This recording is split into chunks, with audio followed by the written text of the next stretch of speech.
सफलता की एक ऐसी कहानी जो बदल देगी आपके सोचने का नज़रिया। एक छोटे से गांव में एक लड़का रहता था। उसके घर की आर्थिक स्थिति बहुत ही कमज़ोर थी। पिता की मृत्यु हो गई थी। उसकी माँ घर घर जाकर बर्तन मांजकर घर का गुजारा करती थी।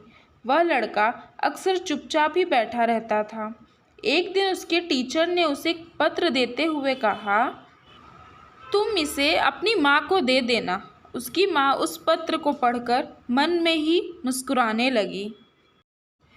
बेटे ने अपनी माँ से पूछा, माँ इस पत्र में क्या लिखा है? माँ ने कहा, बेटा इसमें लिखा है कि आपका बेटा कक्षा में सबसे होशियार है। आपके पास ऐसे अध्यापक नहीं हैं जो आपके बच्चों को पढ़ा सकें, इसलिए आप इसका एडमिशन किसी और स्कूल में करवा दीजिए। लड़का खुश हो गया और साथ ही साथ उसका कॉन्फिडेंस भी बढ़ गया। वह मन ही मन सोचने लगा कि उसके पास कुछ खास है। अगले ही दिन उसकी माँ ने उसका एडमिशन दूसरे स्कूल में करवा दिया।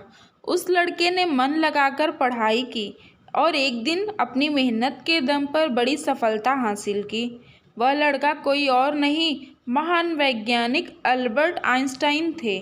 माँ बूढ़ी हो चुकी थी। एक दिन अचानक ही उनकी मृत्यु हो गई। तभी अचानक उन्होंने अपनी माँ की अलमारी खोली और उनके सामानों को देखने लगे। उनकी नज़र एक पत्र पर पड़ी। उस पत्र में वही पत्र था कि जो उसकी अगले ही दिन उसकी माँ ने उसका एडमिशन दूसरे स्कूल में करवा दिया। बहुत ही उस कमजोर लड़के ने मन लगाकर से इसकी उम्र बढ़ रही है उस तरह से इसकी बुद्धि का विकास नहीं हो रहा है, इसलिए हम इसे स्कूल से निकाल रहे हैं।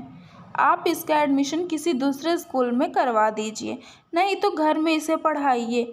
जिस प्रकार पत्र पढ़कर आइंस्टाइन की माँ ने अपने बेटे की सोच बदल दी, ठीक उसी प्रकार आप भी अपनी सोच बदल सकते हैं।